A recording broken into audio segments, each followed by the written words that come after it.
আলাইকুম, রূপা রান্নাঘরে সবাইকে জানাই স্বাগত। আজকে আমি রান্না করব মুখের স্বাদ ফিরিয়ে আনা গ্রাম বাংলার একটি রান্না, নিম পাতার বেগুন ছেচকি। আমি কড়াই বসিয়ে দিয়েছি, কড়াইয়ের মধ্যে দিয়ে দিচ্ছি সরিষার তেল। দিয়ে এখানে আমি নিম পাতাকে নিয়েছি, কচি কচি নিম পাতাকে ধুয়ে পরিষ্কার করে নিয়েছি। এবার প্রথমে আমি তেলে নিম পাতাটাকে ভেজে নেব।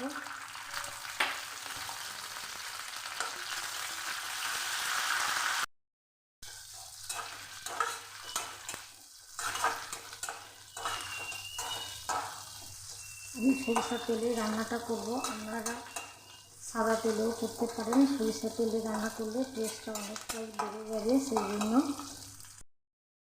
আমার নিম পাতা ভাজা হয়ে গেছে, এবার আমি একটা বাটির মধ্যে তুলে নিচ্ছি।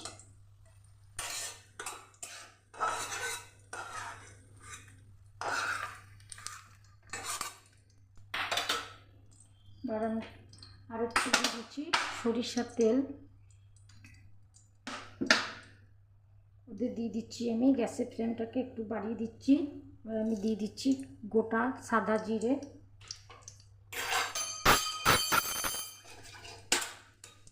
জিরেটাকে একটু ভেজে নেব। জিরে ভাজা হয়ে গেছে, এবার আমি এখানে নিয়েছি 500 গ্রাম বেগুন। বেগুনটাকে তেলের মধ্যে দিয়ে দিচ্ছি।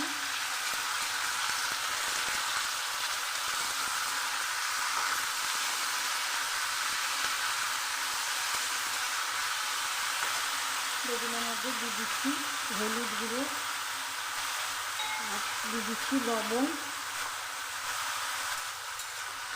বেগুনটা আমি প্রথমে লাল করে একটু ভেজে নেব। বেগুনটাকে এইভাবে নেড়ে নেড়ে ভেজে নেবো। এতে বেগুন ভাজার সময় কোনো জল ব্যবহার করব না, তেলেই বেগুনটা ভাজা হয়ে যাবে। গ্যাসের ফ্লেমটাকে মিডিয়ামে রেখে বেগুনটাকে ভেজে নিতে হবে।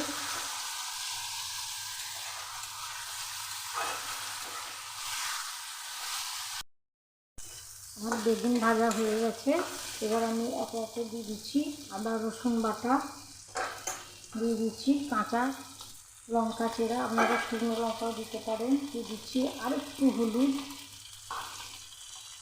দিয়ে দিচ্ছি কাঁচা জিরে ধনের গুঁড়ো, দিয়ে দিচ্ছি নামমাত্র একটু জল।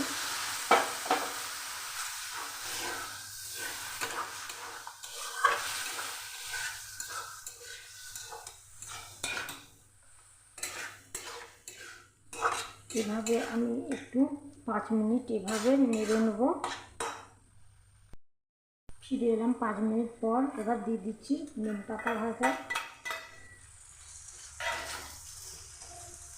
গ্যাসের ফ্লেমটাকে আমি লো করে দিয়েছি। এবার লো করে আমি নিম পাতা আর বেগুনটাকে এভাবে ভেজে নেব। দেখুন কত সুন্দর বেগুন থেকে আমার তেলও ছেড়ে দিয়েছে। এইভাবে আমি কিছুক্ষণ নাড়িয়ে নেব। এবার সব শেষে দিয়ে দিচ্ছি একটু চিনি দিতে হবে। চিনি দিয়ে আরেকটু নাড়িয়ে নিচ্ছি।